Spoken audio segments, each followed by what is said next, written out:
Good afternoon, ladies and gentlemen, and welcome back to History 120. This week, I want to talk about the factors that led to the factors that led to the American Revolution, as well as a brief overview of the Revolution itself.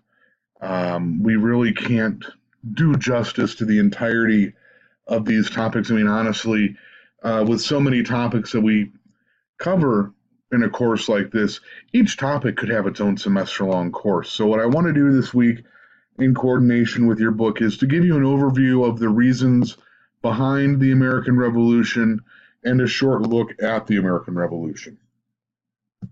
So, what we need to remember coming out of the last couple of chapters that we've read for the book is that the American colonies are a vital and an essential part of an Atlantic world economy. These are economies based on credit. They're also economies that allow people to purchase luxury goods in the colonies. We're talking about a period of time where the main economic theory was mercantilism. Essentially, what mercantilism says is that a home country, for our sake, it would be Great Britain, needs to have colonies in order to monopolize and control the production and sale of goods. Colonies provide raw materials for for extraction and use in the mother country, and then by and large, those colonies also provide markets for the sale of finished goods, especially surplus finished goods that there's no real market for in the mother country. It's basically establishing your economy entirely on having captive markets. And so slavery was a very vital part of this Atlantic world, especially because it provided the labor, by and large, for the production of these raw materials. So just to kind of review a bit about what Dr. Foner told us last week, we've got this map here that depicts this Atlantic world economy. Essentially, we have slaves making the passage from West Africa to the New World, and by and large, about 95% of those slaves actually went to the West Indies, Central and South America, Brazil, and fueled the sugar economy that develops in the Caribbean states, as opposed to going to mainland North America. Very few slaves actually went to mainland North America in the overall picture of things. And I'm not doing this to excuse North American slavery. We just need to know the context of things. North American slavery was also different in so much as North American slavery also brought in females. It allowed for the propagation of slaves through sexual reproduction, whereas it was mostly male slaves who went to the sugar colonies, and they very often lived a lifespan of about 3 years once they reached the sugar colonies, because they were worked to death in that climate. So slaves were sent from West Africa to the New World. There they produced sugar, molasses, tobacco, indigo, various raw materials. Those raw materials were then shipped from the New World back to Europe, where they were turned into manufactured goods. And then those manufactured goods were either sent to West Africa as trade goods to purchase more slaves, or they were sent back to the New World for purchase by European descendants, Europeans living in the New World colonies, so that they could have access to luxury goods. Essentially, England is going to look at the mainland colonies as backwater areas.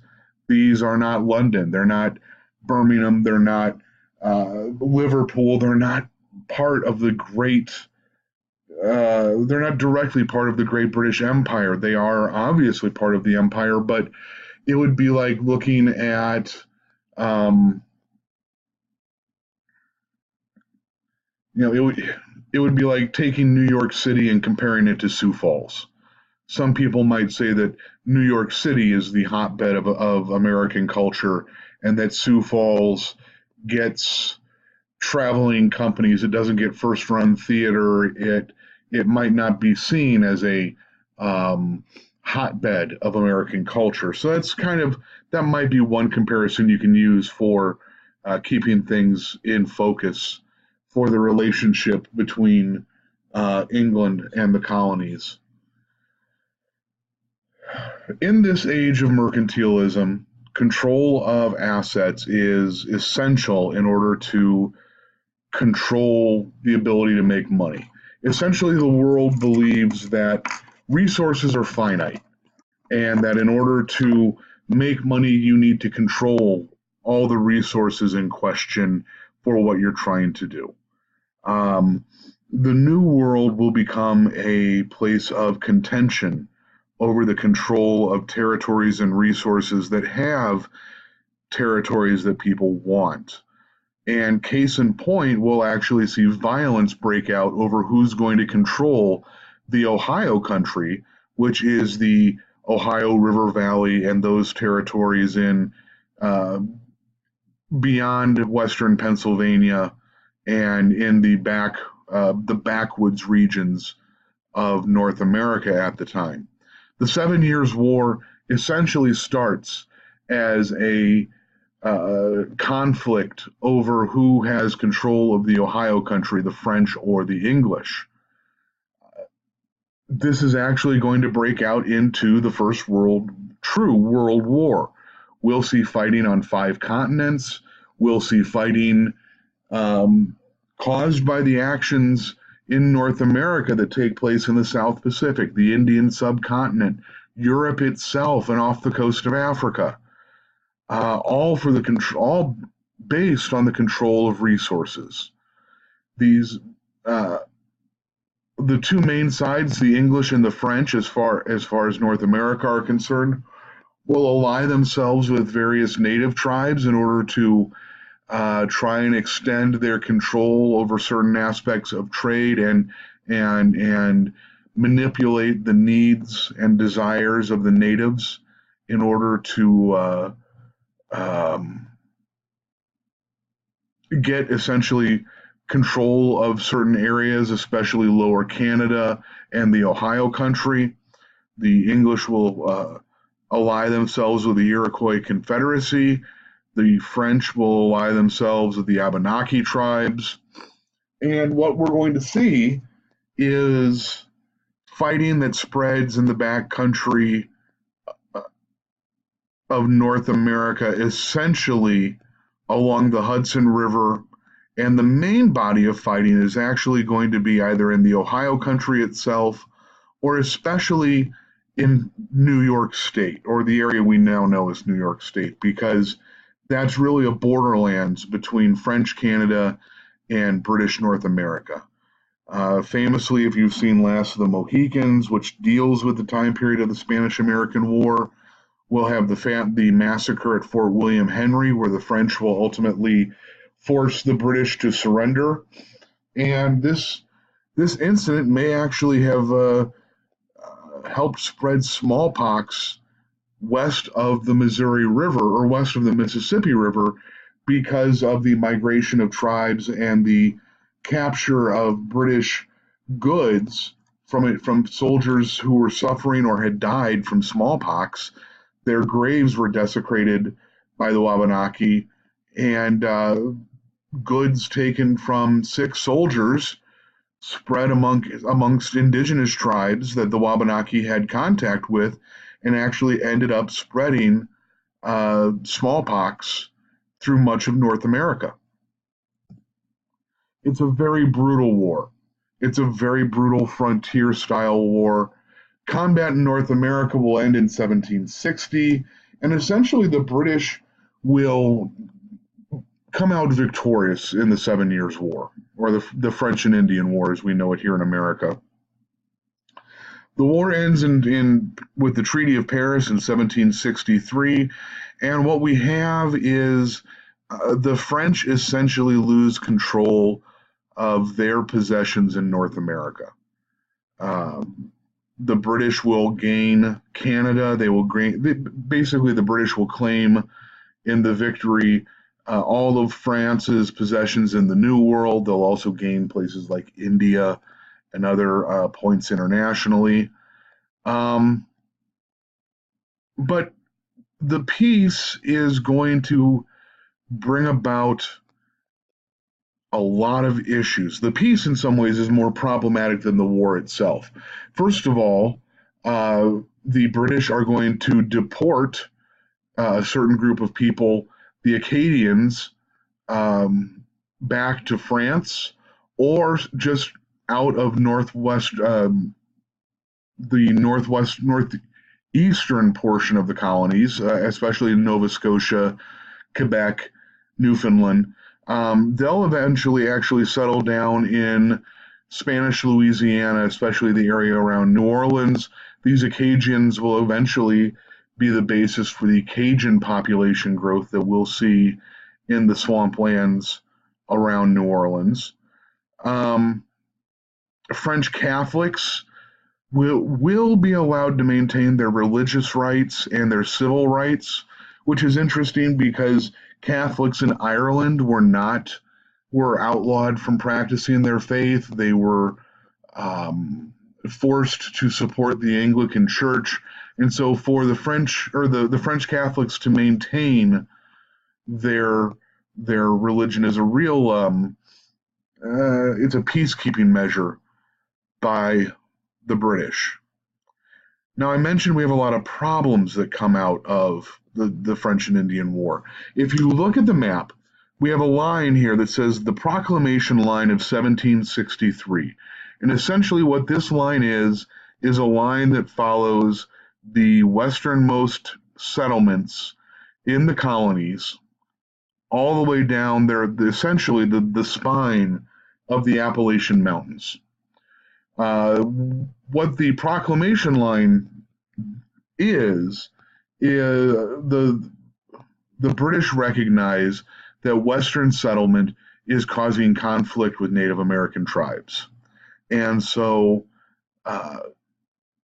in order to try and effect some form of peace in the wake of the 7 Years' War, the king proclaims that this line is the furthest west that North American colonists can settle and still be protected by the British Army. Essentially, if you cross the Proclamation Line, you are illegally entering Native American lands, and the British Army cannot and will not protect you. They will arrest you. They will force you to return to the main colonies if they catch you, but there is no protection past this point. Now, this is going to be problematic because, in general, people don't like being told where they can go and where they can live.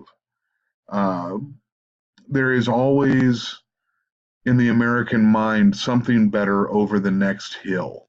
There is always something better just out of sight, new opportunity, better farmlands, the ability to trade. And when you tell a group of people that they can't move past a certain line, people will chafe at that. So the American colonists will not take the Proclamation Line of 1763 very lightly. They will protest it. They'll break that line whenever they can. One of the biggest issues, though, that comes out of the French and Indian War is that English debt doubles. The English had to borrow a lot of money to pay for global armies to fight the French. And as such, we have a question we need to face as a British government, as an English government. Who is going to pay for the war in the colonies? By and large, colonists had not paid very many taxes to this point. They had now they were also forced to buy British goods and whatnot, but there hadn't been a lot of taxation on the money that they spent. And so at this same time, people living back on the island of Great Britain, back in the homeland, were heavily taxed. They were already facing a lot of taxes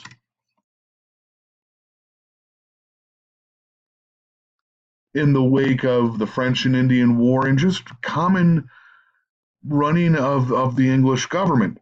And so we as British citizens have to look at this and say, well, isn't it time for the colonists to pay their fair share? We just fought a war for their defense. I think it's time that the people in the colonies actually pay for that war, or at least pay their share of that war. And so what we have is a period of benign neglect ends. Benign neglect essentially is the concept that for the first two-thirds of the 18th century, essentially the British government had been hands off. The colonies had their own governments, they had their own elected bodies. As long as they did what was required by law in order to meet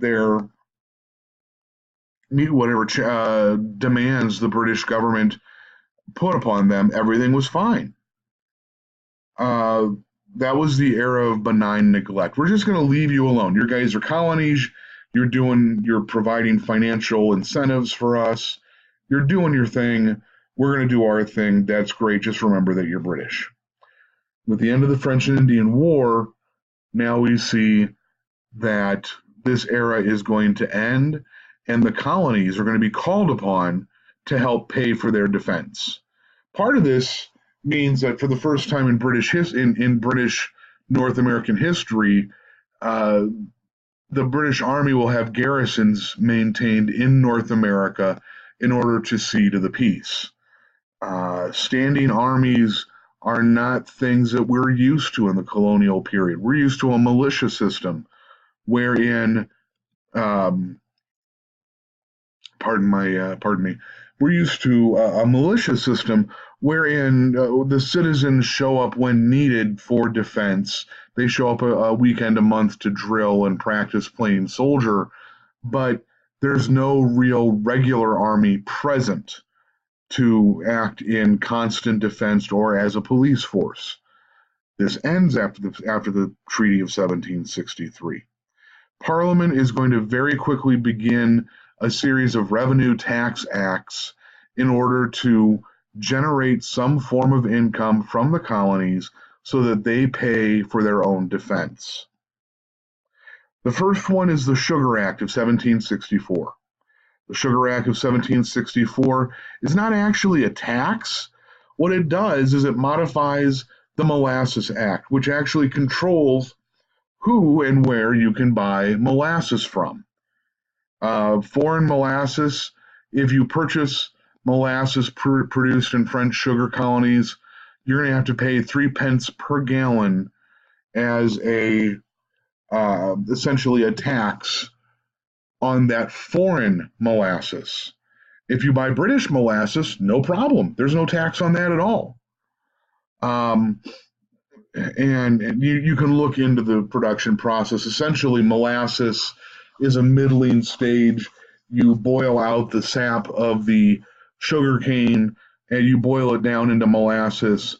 And people in New England are really good at making this into rum. Matter of fact, that's one of the few finished goods that the colonies produce and transport back to the old world. So this could have some impact on New England rum producers, but not if they actually buy from British sugar islands, British sugar merchants. In 1765, we'll get the Stamp Act. If you purchase a printed document and certain printed paper goods, they are required to bear a tax stamp. If you buy playing cards, newspapers, magazines, if you go to an attorney and have legal documents drawn up, or if you are an attorney and need to pay for your license, you have to purchase a stamp as a means of showing that you've paid your tax on these proper goods. Let's face it, you're not buying playing cards on a daily basis. There really aren't daily newspapers, even at this point in time in the colonies. We're talking weekly newspapers, monthly magazines. Um,